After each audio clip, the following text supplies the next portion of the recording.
Hey everybody, hope you're all doing well. Thank you very much for tuning into this episode here at the Aquarium Project. Thank you all very much. I really appreciate it.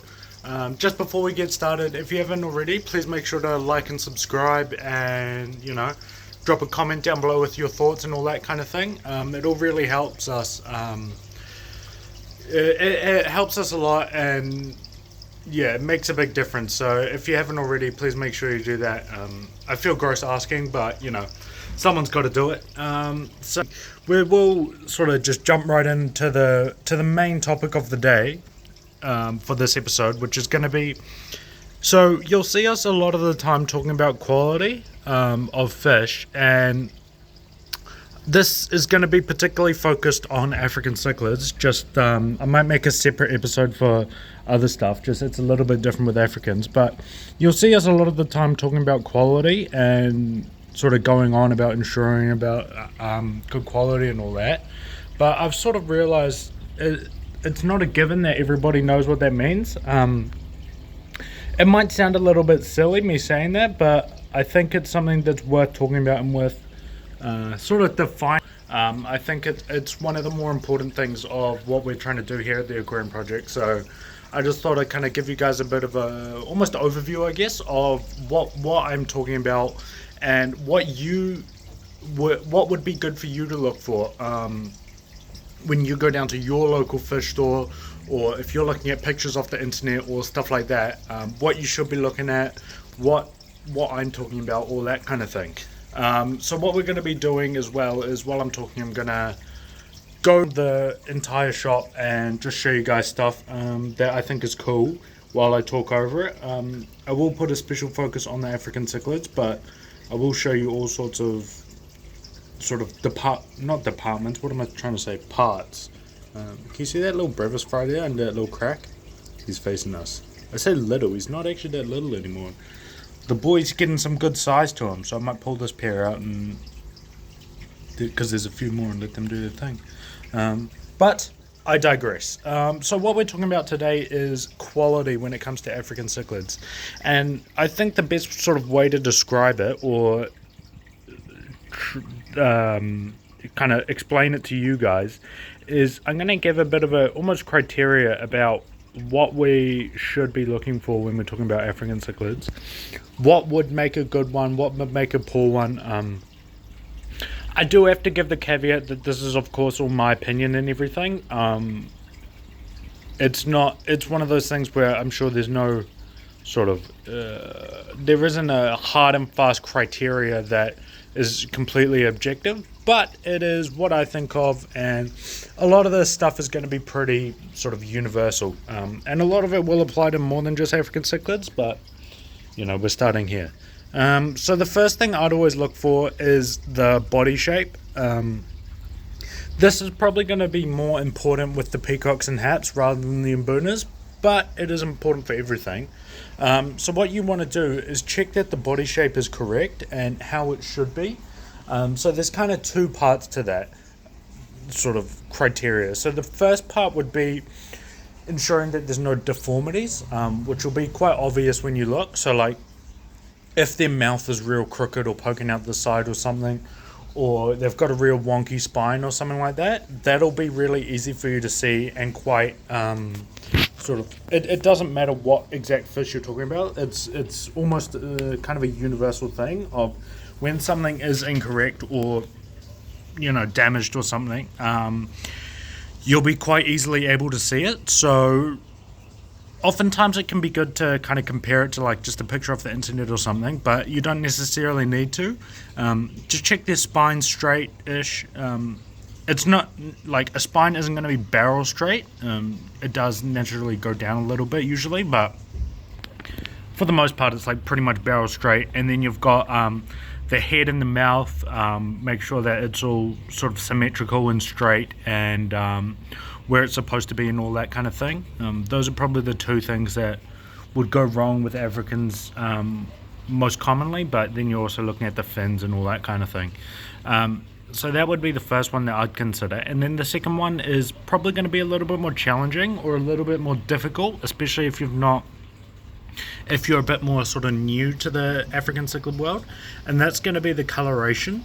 I'm going to say that it probably doesn't matter as much for some things as others. Like, so for example, if you're looking at an OB peacock, like this blue fella here, well, largely blue fella here, the color doesn't so much matter because it is like a man-made strain. So the color just like would be whatever you're sort of looking at and whatever you like.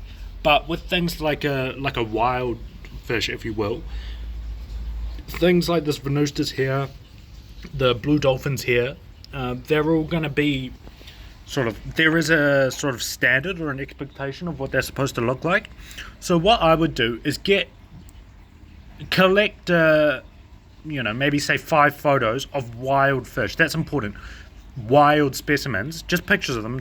Not saying actually collect the fish, but just pictures like off the internet, off Google, off Instagram, whatever, and find some pictures of wild ones, and then more than just one picture. So like say 5. I mean, you can't have too many. You can have 50 if you want, but I wouldn't do any less than 5. And so you've got these 5 pictures, and then when you're in the shop, so like go through those pictures, like flick through them while you're looking at the fish, and see if the fish looks the same in terms of like color or like pattern or whatever. You might find like, oh, this one here's got some random blue patch that's not supposed to be there or whatever. It is important to remember, like, obviously you'll probably be looking at smaller specimens and like subdominant males and that kind of thing. So like, you don't expect them to be exactly how like the dominant male is, but making sure that it's pretty much right, or like it's there. It might not necessarily be as bright, but the idea or the coloration or the patterning is there. A little bit harder and a little bit more tricky to explain. You might want to talk to maybe some established breeders, or just people like on forums or on a Facebook page or something who keep Africans, so they can kind of teach you about some more things to look at. But that would kind of be the general thing that you'd want to sort of check off on your list next. The next thing is probably a little bit more, I don't know if it's necessarily quality, but you want to make sure that the fish is healthy. It doesn't have to be, so like, it's not going to be necessarily a question of like, is it dominant, is it subdominant, whatever. That's not so much what I'm talking about. It's more, is it really skinny, for example? Is it really beaten up by something? Is it, say, for example, stunted? So that last one, stunted, is kind of when the fish is kept in a tank too small or something like that, and then basically they get damaged from that process, and they can't sort of keep growing. So what you'll find, particularly the best dead giveaway that I'd say to look for, if you're not 100% sort of familiar with the African cichlid world, is look at the eyes. If they have massive eyes and like compared to their head, then that's a dead giveaway that they're stunted. The body stopped growing, but the eyes are still growing. Actually, this is a good example. This is one that was just given to me, and he's not stunted, but his nose is real like flat, and like his face is real flat. So that's just a genetic deformity that is indicative of the quality. And like all these ones, being in Boona, it's a little bit more common, but they have the wrong colors and random patterns and stuff. And so that's a sign that they're sort of lower quality, like hybrids, like just assorted in Boona, basically. But yeah, these are kind of the criteria that I would look for. Being skinny in of itself isn't always the worst.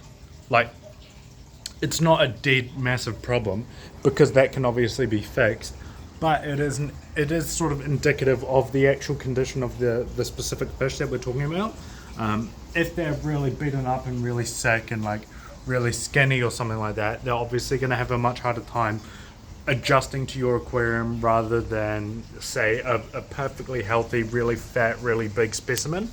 But I mean, it's something at least worth knowing. The best thing is knowing what you're in for either way. It doesn't necessarily mean that you have to buy it or you don't have to buy it, but you would obviously, maybe if you get a really skinny, really beaten up one, then what you're going to do is chuck it in a separate tank and maybe condition it up a little bit before you chuck it in the main tank, just to ensure that it does have the best chance of doing well in your aquarium. Sort of the best things that I would recommend looking at when it comes to the African cichlid world when you're trying to buy fish, just to ensure that you get, number one, you get the fish that you're expecting that you're going to get, so that they actually do have the, same colors, same patterns, all that kind of thing.